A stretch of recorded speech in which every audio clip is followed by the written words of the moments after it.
Good evening and welcome to the Nevis Newscast for today, Friday, October 16th, 2015. I am your presenter, Bronte Swanston Hendrickson. As World Food Day is observed today, October 16th, it gives Nevisians and residents a chance to join with people the world over in strengthening the struggle for freedom from hunger and offers an occasion to highlight the crucial importance of food and agriculture. Minister of Agriculture, the Honorable Alexis Jeffers, highlighted that note in his address to mark today's observance. This year's observance gives us the ideal opportunity to focus not only on our farmers, as we often do, but also to pay attention to the less fortunate and most vulnerable in our communities. The efforts of our farmers and the Ministry of Agriculture at feeding our nation and feeding the world must embrace the notion of breaking the cycle of rural poverty. This year's theme, Social Protection and Agriculture, Breaking the Cycle of Rural Poverty, not only speaks to the role of social protection in eradicating hunger and poverty, but highlights the need for meaningful and sustained collaboration in realizing common goals across government ministries. According to Minister Jeffers, in light of the theme Social Protection and Agriculture, Breaking the Cycle of Rural Poverty, the Ministry of Agriculture is collaborating with the Social Services Department as it implements its Restore, Inspire, Secure and Empower, Rise and Yes to Success YTS programs. Some members of the RISE program have shown an interest in small-scale gardening as a means of helping to feed their families and as a source of small-scale income generation. In essence, the role of the Ministry and Department of Agriculture in helping social services to set up these families in small agricultural ventures will be valuable to achieving the broader goals under the RISE program. The Department of Agriculture, in collaboration with the Social Services Department, has committed to establishing a number of backyard gardens, starting in the parishes of St. George, St. James, and St. John's. The individuals who will benefit from the establishment of these gardens are part of the RISE as well as the Yes to Success program. Minister Jeffers thanked the Department of Social Services for consenting to partner with the Ministry of Agriculture as it continues to bring awareness to the general public of the importance of agriculture and the need to produce and eat more local products. The World Food Day theme and willingness of the Ministry of Agriculture to strengthen the partnership with the Department of Social Services has therefore come at a critical time. The Ministry of Agriculture fully endorses the establishment of backyard gardens, and it is our hope that the recipients will take full advantage of this opportunity to make a meaningful start in the field of agriculture. It is also envisaged that this initiative will inspire other individuals in the respective communities to establish their own vegetable gardens. We must always be cognizant of the importance of agriculture to the well-being of our population, as well as the overall development of the island. The Agriculture Minister urged the Department of Social Services to continue spearheading the RISE and YTS programs, incorporating an agricultural component in such initiatives where necessary. This week, the Department of Social Services also partnered with the Ministry of Agriculture to host talks in schools with the hope of seeing a resurgence of school vegetable gardens. Meantime, the Department of Agriculture hosted a sale today as its final activity in a week-long series in observance of World Food Day. Earlier today at the George Mowbray Hanley Public Market, Agriculture Supervisor Randy Elliott spoke about the activities that took place this week, including the sale. We started off the week with talks in school at the Jigeland Secondary School. We had the establishment of some backyard gardens and school gardens around the island of Nevis. On Wednesday, we were on the mark, enlightening the general public in terms of what are we doing here in Nevis in terms of breaking rural poverty. And today we're here in the public market celebrating World Food Day. We thought that it was a good gesture to come to the public market where we're able to showcase to the general public in terms of activities of agriculture and what is it available here in Nevis. And we do believe that by coming here and facilitating all the persons who are here, especially the vendors who have been here from day to day, in terms of facilitating them for them to have sales, increase their income and so forth, we do believe that's a step forward in terms of breaking poverty here in Nevis. Elliot also used the opportunity to encourage residents to support the vendors at the public market. We have seen quite a bit of turnout, quite a bit of persons very supportive. The Ministry itself of Agriculture would have just brought the abattoir unit and the agro-processing unit here, but all that you're seeing here in the public market is what is normally taking place at the public market, where the vendors come out in their flying colors, they have their nice, healthy, clean provisions, and we're just asking the general public, not just today, but keep coming to the public market and support the vendors. The theme for this year's observance of World Food Day is social protection and agriculture, breaking the cycle of rural poverty.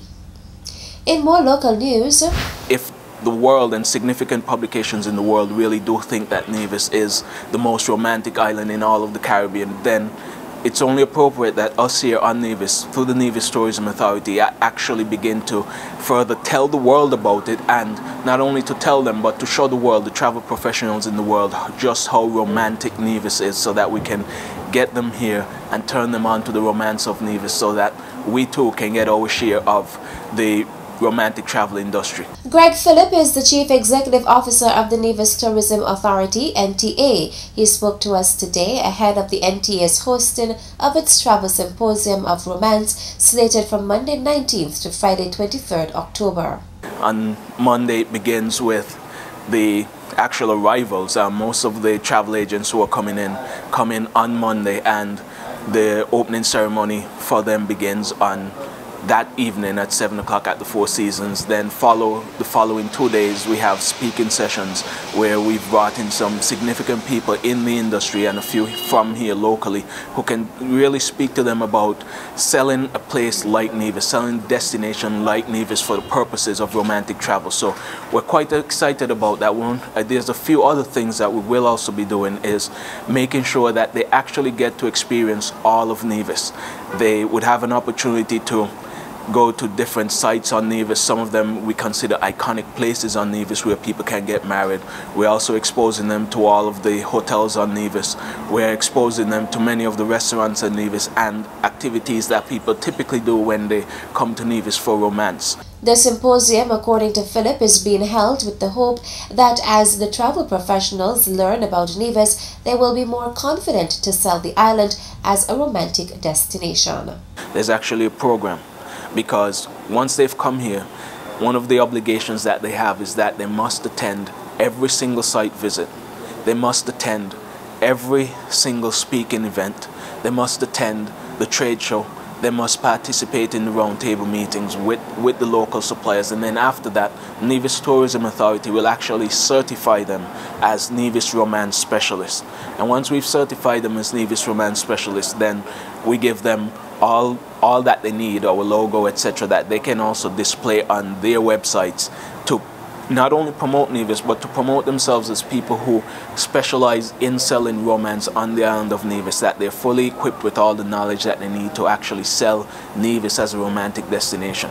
Once they've been certified, we, the Nevis Tourism Authority, will also create on our website, that's nevisisland.com. On nevisisland.com, we'll create a web page, a specific page for Nevis Romance Specialists, so that we can actually promote them on our website. According to Philip, the hosting of the symposium in October is a deliberate move by the NTA.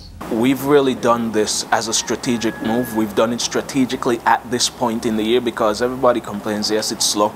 Well, we can tell you that it means, having it at this time of the year means that we're bringing people to Nevis, and those people who are coming to Nevis, they're actually paying customers.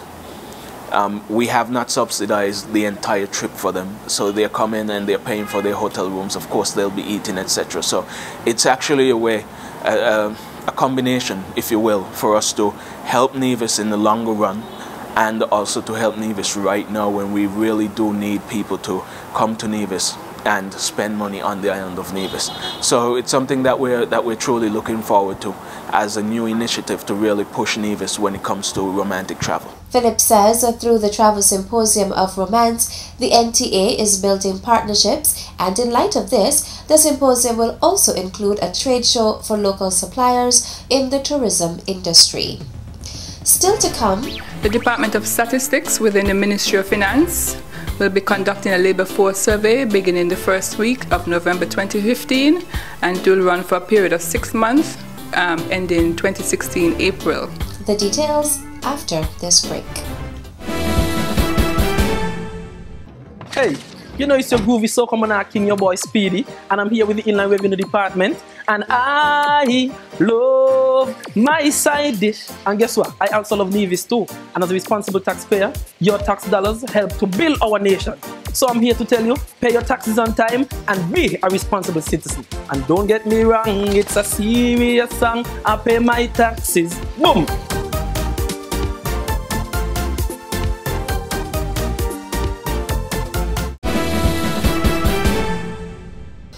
Welcome back. The Ministry of Tourism is continuing its renovations of various tourist attractions around the island. We recently caught up with Project Development Officer in the Ministry of Tourism, Nicole Liebert, who was on site at the Nivision Heritage Village. She gave us an update on that project.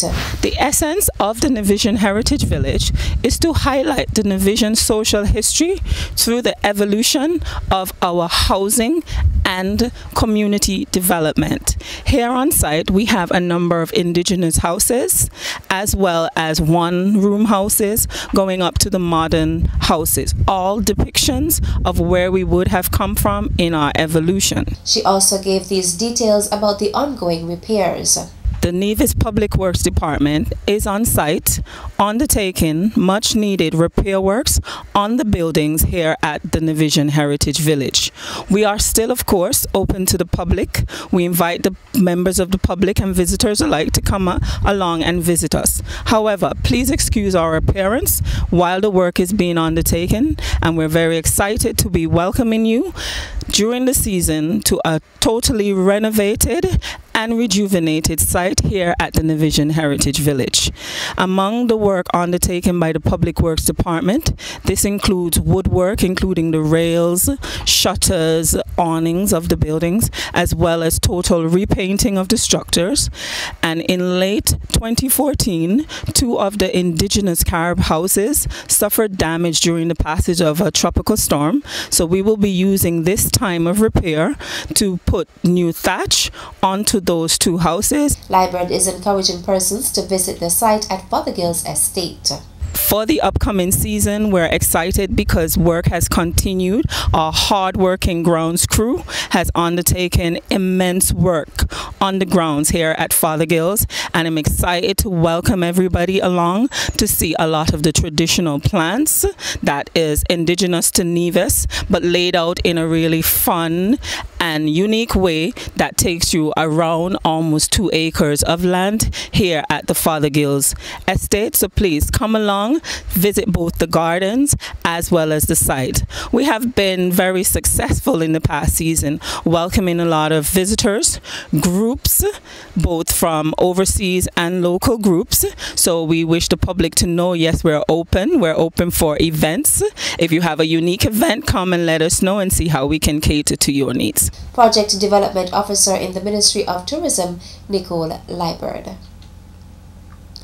The Department of Statistics and Economic Planning is embarking on a labor force survey scheduled to begin in November of 2015 and end in April of 2016. Angela Walters-Delpech of the Department of Statistics and Economic Planning gave us these details of the survey. This initiative is being undertaken by the St. Kitts Nevis government with the Organization of the Eastern Caribbean States and the ILO, International Labour Organization. The survey is designed to collect labor force data on persons aged 15 years and older, And the main objective of this study is to obtain relevant information of labor force characteristics and trends, as well as produce several indicators such as labor force participation rate, employment, unemployment rate, and the poverty index. She also outlined the objective of the survey. Data collection will be carried out through the use of questionnaires that will be administered through face-to-face interviews. The Department of Statistics is soliciting the cooperation of the general public in completing this survey. In compliance with the Statistics Act of 2002, all information will be held in strictest confidence. Should you have any questions or concerns, please contact the department on 469-5521, extension 5060 or 2168. Angela Walters Delpeche of the Department of Statistics and Economic Planning. That's it for tonight's edition of the Nevis Newscast. I am Bronte Swanston Hendrickson. Thank you for viewing. Good night.